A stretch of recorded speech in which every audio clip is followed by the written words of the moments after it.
Olá, pessoal. Estamos quase finalizando aí a terceira temporada da nossa série de anestesiologia, falando sobre técnicas anestésicas da mandíbula. E no episódio de hoje, a gente vai falar sobre o bloqueio do nervo mandibular, também chamado de técnica de Gold-Gates. E por que ela tem esse nome? Porque o George Gold-Gates foi um cirurgião dentista que preconizou essa técnica. Então, lá em 1973, ele relatou que já utilizava a técnica há mais de 30 anos no seu consultório, com um índice de sucesso de 99%. Então, enquanto todas as pessoas estavam realizando ali a técnica convencional de bloqueio do nervo alveolar inferior, ele realizava essa técnica diferente e tinha um sucesso muito maior nas mãos dele. Então, eu acredito que a grande maioria das pessoas acabam realizando as técnicas convencionais de bloqueio do nervo alveolar inferior por uma questão histórica, que acabaram aprendendo sempre essa técnica, mas vocês vão ver que a técnica de Gold-Gates, ela tem inúmeras vantagens. Então, nessa técnica, a gente vai realizar o verdadeiro bloqueio do nervo mandibular. Então, vamos relembrar a anatomia. Então, lembram que o nervo mandibular é o terceiro ramo do nervo trigêmeo e ele vai emitir diversos nervos sensitivos, como o alveolar inferior, o lingual, o bucal, o nervo milioide também. Então, lembram que lá na técnica direta de bloqueio do nervo alveolar inferior, a gente anestesiava o nervo alveolar inferior e o lingual.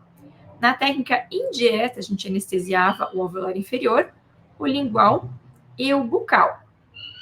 Nessa técnica, a gente vai anestesiar todos esses ramos e ainda o nervo milioide. Por que é importante a gente anestesiar o nervo milioide? Vamos lembrar lá que uma das falhas da técnica de bloqueio do nervo alveolar inferior era quando existia uma inervação por parte do nervo milioide ali nos dentes posteriores da mandíbula. E o paciente acabava sentindo dor mesmo com o bloqueio efetivo do nervo alveolar inferior. Além disso, outro ramo do nervo mandibular é o nervo auriculotemporal, que é o nervo que vai fazer a sensibilidade dessa região aqui, de uma porção aqui da região do zigomático e também do temporal. Então, ao realizar a técnica de Gold-Gates, a gente vai estar anestesiando todos esses ramos sensitivos. Então, a gente vai ter como nervos anestesiados o alveolar inferior, seus ramos mentual e incisivo, o nervo lingual, o bucal, o milioide e o aurículo temporal, com uma única infiltração. Então, o que a gente tem como vantagem dessa técnica quando a gente compara ela com o bloqueio do nervo alveolar inferior convencional, seja pela técnica direta ou indireta? A gente vai ter um maior índice de sucesso, mas obviamente isso vai depender do profissional que está realizando, porque a gente tem uma curva de aprendizado para realizar essa técnica. E é uma técnica que tem menor aspiração positiva também, quando comparada à técnica convencional. Então, menor chance de fazer uma infiltração intravascular. Menos problemas com inervação acessória. Então, lembram que na técnica de bloqueio do nervo alveolar inferior, a gente poderia ter aquela inervação acessória do nervo milioide. Nessa técnica, ele também já vai estar anestesiado. Então, a gente evita esse problema. E nessa técnica, a gente também vai ter sucesso nos casos de canal bífido, porque como a infiltração ela acontece mais alta, acaba anestesiando todas as ramificações. Então, lembrar que tudo isso vai ser feito em uma única injeção, em uma única infiltração, a gente vai ter diversos nervos anestesiados, além de todas essas outras vantagens. Então, aqui ilustrando, né, aquela situação dos canais bífidos, se a gente tiver, então, uma bifurcação aí do nervo alveolar inferior, na técnica de Gold-Gates, como a gente vai infiltrar mais superiormente, a gente estaria anestesiando ambos os ramos. Como desvantagens, a gente vai ter uma ampla área anestesiada. Então, se a gente quer realizar, por exemplo, só um procedimento de restauração de algum dente, um tratamento de canal, de um único dente, é uma técnica que vai anestesiar também a língua, vai anestesiar toda essa região aqui da têmpora, do zigoma. Então, esse é um inconveniente dessa técnica. E também outra desvantagem, como eu falei, é a curva de aprendizado. Então, não são todos os profissionais que conseguem executar de forma adequada essa técnica, mas a gente tem que treinar, né? Conhecer anatomia, entender os reparos anatômicos e treinar até que a gente esteja habituado com a técnica e aí sim a gente vai ter uma taxa de sucesso bem alta. Então, a área anestesiada com essa técnica vai ser toda a área inervada pelo nervo alveolar inferior, ou seja, dentes, ligamento periodontal, osso alveolar até a linha média, corpo da mandíbula e porção inferior do ramo mandibular, tecidos moles por vestibular até o primeiro molar inferior, ou seja, a região aqui do ramo mental, 2/3 anteriores da língua e tecidos moles por lingual, ou seja, a região inervada pelo nervo lingual, tecidos moles vestibulares na região de molares inferiores, ou seja, a região inervada pelo nervo bucal, e além de toda essa região, que já é alcançada numa técnica de bloqueio do nervo alveolar inferior indireta, por exemplo, a gente ainda vai ter essa região da pele, do zigoma e temporal, e mais a porção posterior da bochecha também anestesiada na técnica de Gold-Gates, graças aí também à inervação do nervo pré-auricular. Então, aqui ilustrando, né, que a gente vai ter essa ampla área intrabucal anestesiada, dentes, osso, tecidos moles por vestibular, tecido mole por lingual. E aqui ilustra bem a área da face que vai estar anestesiada. Então, além do lábio inferior, a região da bochecha, a região aqui de parte do zigoma e também na área temporal. E quais são as indicações da técnica, então? Procedimentos odontológicos de dentes inferiores do mesmo quadrante. Quando a gente deseja essa anestesia do tecido mole vestibular, principalmente na região posterior ao primeiro molar inferior, porque essa técnica também vai anestesiar o nervo bucal. Quando a gente deseja também anestesia de tecidos moles linguais. Então, por exemplo, se eu quero realizar um procedimento de um único dente inferior, uma restauração, um tratamento de canal, eu não tenho necessidade de uma técnica que promova uma anestesia tão ampla. E, além disso, quando o bloqueio convencional do nervo alveolar inferior falhou. Então, tentei anestesiar o nervo alveolar inferior pelas técnicas convencionais e não obtive sucesso. A melhor coisa que eu posso fazer é realizar a técnica de Gold-Gates, porque aí se eu tiver uma bifurcação do nervo ou se eu tiver uma inervação acessória pelo nervo milioide, eu vou estar garantindo um sucesso da técnica independente do que esteja levando à minha falha. Contraindicações, tratamento de crianças e pacientes com incapacidade motora ou mental, então as mesmas contraindicações das técnicas convencionais de bloqueio do nervo alveolar inferior, infecção aguda ou inflamação justamente ali no local da infiltração, e pacientes incapazes de abrir bem a boca. Vocês vão ver que nessa técnica é imprescindível que o paciente abra bem a boca para a gente conseguir realizá-la de forma adequada. Então, agora vamos falar da técnica propriamente dita. Bom, gente, essa figura ilustra muito bem como é realizada a técnica de Gold-Gates. Importante lembrar que a gente também vai utilizar a agulha longa para realizar essa técnica. Mas veja que a infiltração agora ela vai ser muito mais superior do que nas técnicas convencionais de bloqueio do nervo alveolar inferior. Então, tanto na técnica direta quanto na indireta, nossa área-alvo era nessa região aqui acima do forame mandibular. Agora, a nossa área-alvo é mais superior, porque eu quero anestesiar todo o nervo mandibular e suas ramificações. Então, eu anestesio ele antes dele se ramificar em nervo bucal, alveolar inferior e lingual. Então, aqui ilustrando a nossa área-alvo, que vai ser o colo do côndilo, na região aonde o nervo mandibular desce, né, em torno do colo do côndilo, abaixo do músculo pterigóide lateral, antes dele se ramificar nos seus ramos terminais sensitivos. Então, aqui só para ilustrar, né, para a gente lembrar que tem essa inserção do músculo pterigóide lateral, né, a cabeça superior e inferior, que vão se inserir nessa região, e logo abaixo dessa inserção aqui no colo do côndilo, que é o nosso objetivo, nossa área alvo, onde a gente vai alcançar o nervo mandibular. Bom, e como a gente chega nessa região, o que a gente tem de referências que a gente pode utilizar? Então, as nossas referências extrabucais vão ser a borda inferior do tragus. Então, aqui está o tragus, tá? E a borda inferior, que também é chamada de incisura intertrágica, tá? Então, nessa regiãozinha aqui inferior do tragus. E a comissura labial. Então, é como se a gente traçasse uma linha tangenciando comissura labial e borda inferior do tragus, tá? Então, vejam que com essa inclinação da nossa agulha, da nossa carpule, a gente vai conseguir alcançar aqui a região do colo do côndilo.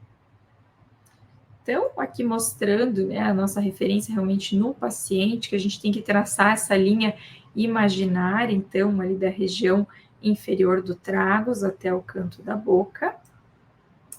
E como referências intrabucais, a gente vai ter a cúspide mesiopalatina aqui do segundo molar superior. Ou se a gente tiver um terceiro molar superior erupcionado, a nossa referência vai ser a cúspide do terceiro molar superior, tá? É importante que nessa técnica o paciente esteja com a boca bem aberta, porque quando o paciente abre bem a boca, a cabeça da mandíbula ela acaba se deslocando mais anteriormente, fica mais fácil da gente chegar na nossa área-alvo. É super importante também, gente, que a gente palpe aqui o coronoide, que a gente sinta o osso coronoide e a incisura coronoide, para isso servir como referência para a gente localizar aonde que está iniciando o colo do côndilo.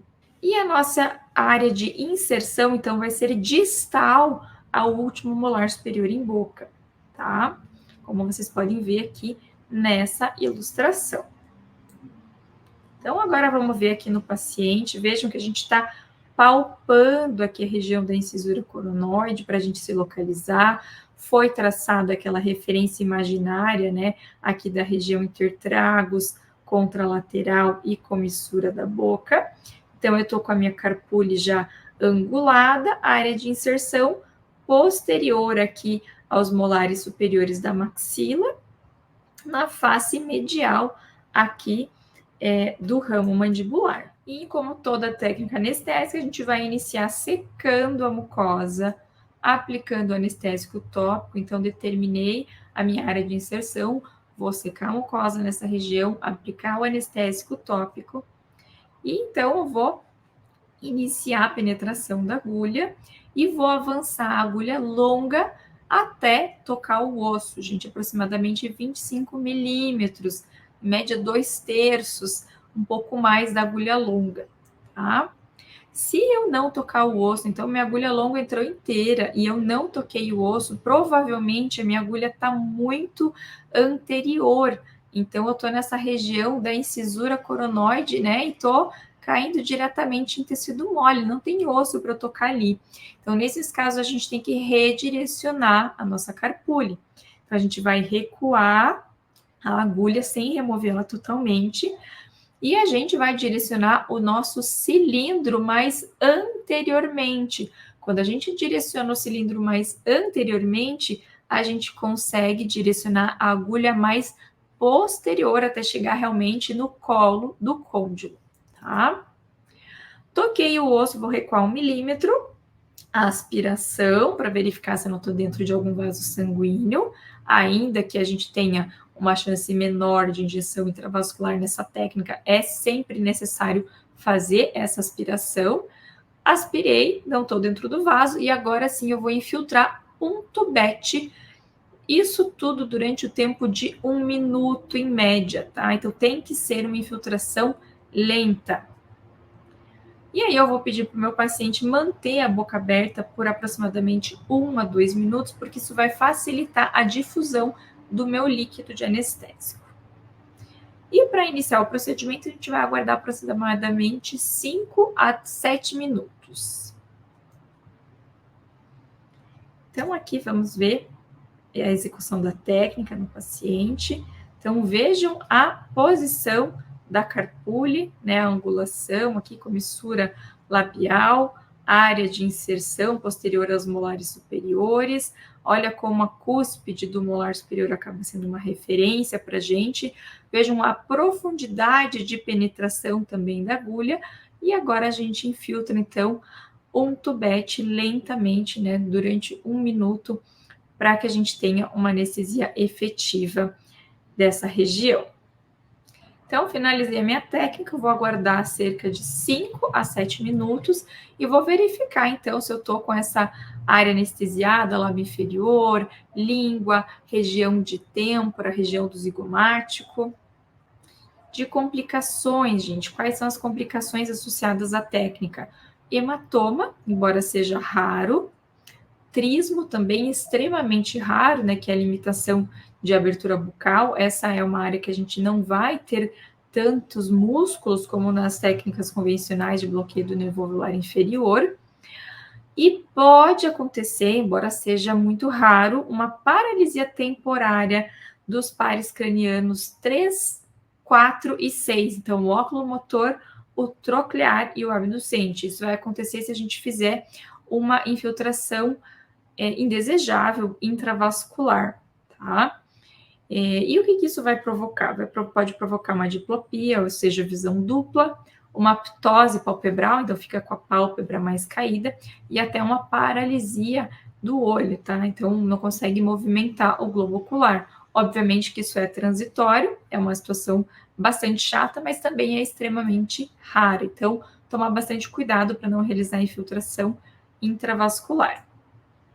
Falhas da técnica normalmente estão associadas, então, a essa dificuldade anatômica de localizar os reparos anatômicos, por isso que tem uma curva de aprendizado.